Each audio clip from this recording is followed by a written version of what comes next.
جیسے جیو گے مجھے بولے، جیسے جیو گے ویسے مرو گے، اور جیسے مرو گے ویسے قبروں سے اٹھو گے۔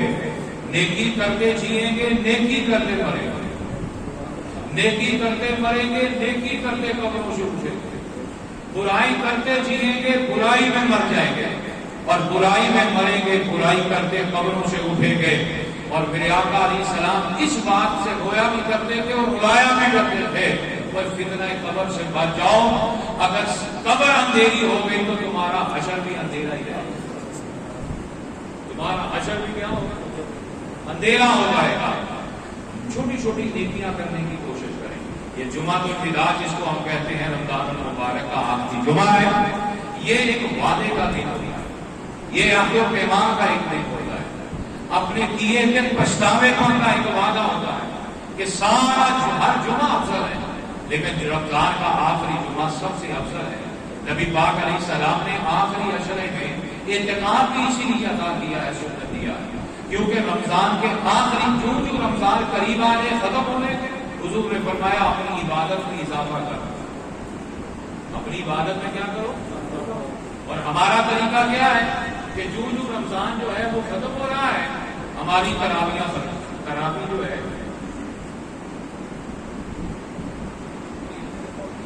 ہمارے رمضان کے اندر کمی آ رہی ہے، ہماری تراویح میں جو ہے وہ برکت آ رہا ہے، اپنا کمی آ رہی ہے۔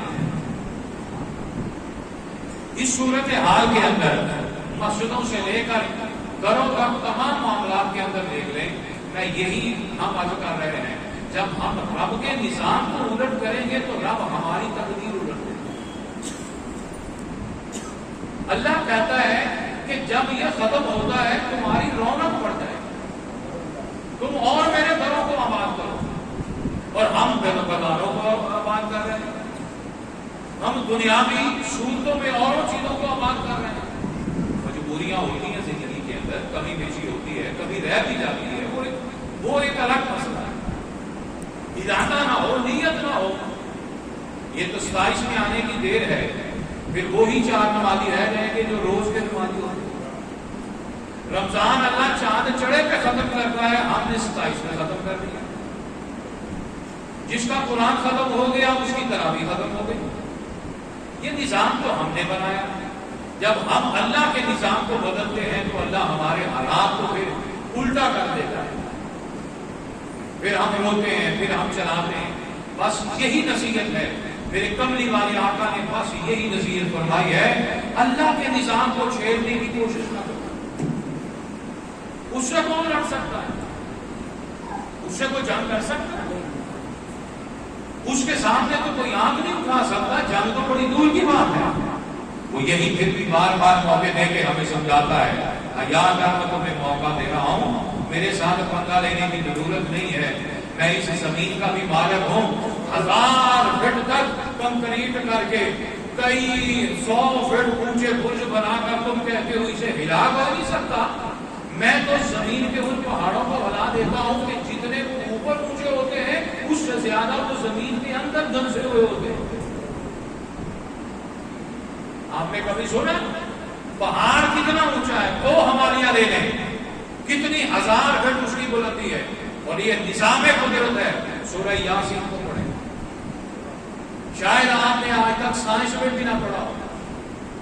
زمین کا پہاڑ جتنا زمین سے اوپر اونچا ہوتا ہے اس سے 2 گنا زمین کے نیچے ہوتا ہے۔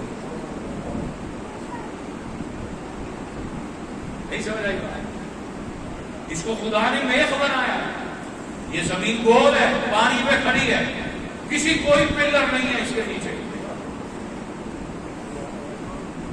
سمندر کے اندر جزیرے بنتے ہیں، ہوٹل بنتے ہیں، سب سے پہلے کھدائی کی جاتی ہے، پانی روکا جاتا ہے، کنکریٹ بنی جاتی ہے، کتنے 100 فٹ نیچے سریا ڈالا جاتا ہے کنکریٹ کے ساتھ، پھر عمارت کھڑی کی جاتی ہے۔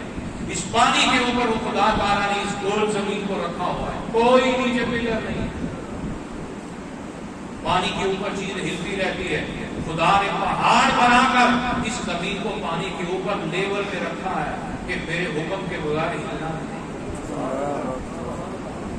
یہ اس کا نظام ہے، ہم نہیں چھیڑ سکتے اس نظام کو، وہ چھیڑ دے گا۔ چھیڑ سکتے ہیں، اور جب سے ہم نے چھیڑنے کی کوشش کی ہے خدا نے برباد کر کے رکھ دیا۔